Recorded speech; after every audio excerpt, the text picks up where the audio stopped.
Bom dia, minhas pessoas queridas. Espero que vocês estejam bem. Eu sempre dou bom dia nos vídeos, né? Porque o costume. Tô gravando agora de manhã, mas vocês podem ver tarde, noite, madrugada. Então, meu principal desejo é que vocês estejam bem.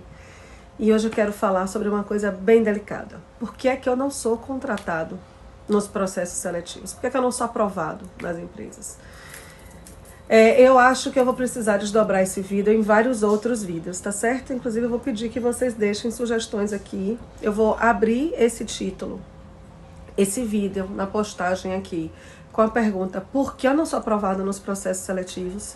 E daí a gente vai desdobrar em diversos temas, tá certo? Mas eu quero que esse seja o nosso vídeo introdutório sobre esse assunto, porque eu fiquei muito mobilizada com uma mensagem que nós recebemos de uma candidata.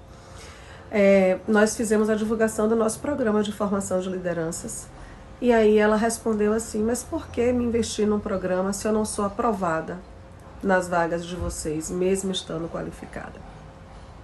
Duro, né, gente?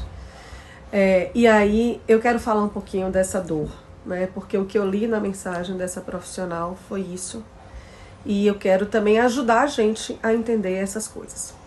Eu preciso falar de um primeiro ponto muito difícil, que é o seguinte: a nossa oferta versus a demanda. O que eu quero dizer para vocês com isso? Nós temos vagas aqui na empresa, gente.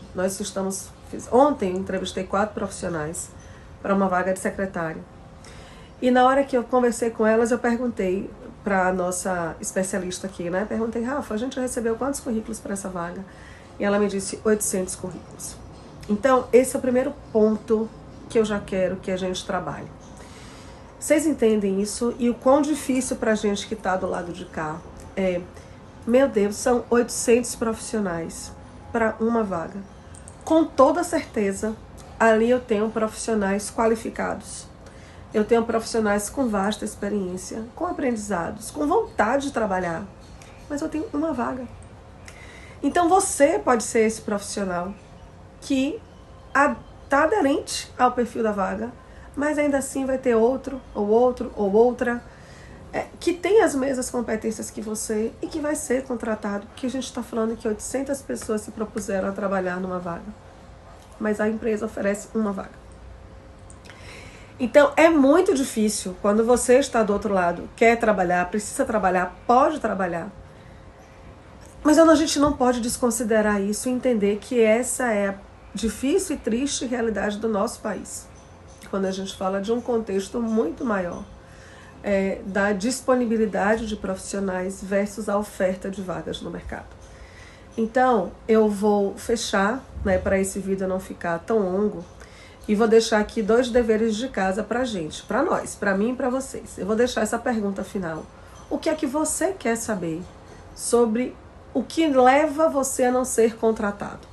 O que é que você quer entender do que acontece por trás, aqui no bastidor? O que é que você quer entender de feedback? Que tipo de feedback a gente dá? Como se dá o processo de avaliação?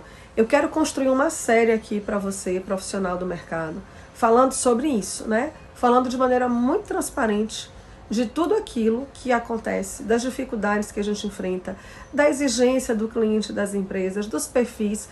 A gente não vai trabalhar, gente, numa perspectiva de certo e errado, porque nós não podemos avaliar e julgar o outro, né? A gente faz uma avaliação, inclusive, que não é de julgamento, é de validação de competências comportamentais, de soft skills e de entendimento se essas competências que o profissional demonstra naquele momento, elas estão alinhadas, ou quanto elas estão alinhadas com o desafio da empresa, com aquele cargo, com aquele cenário, com aquele time que compõe a empresa naquele momento.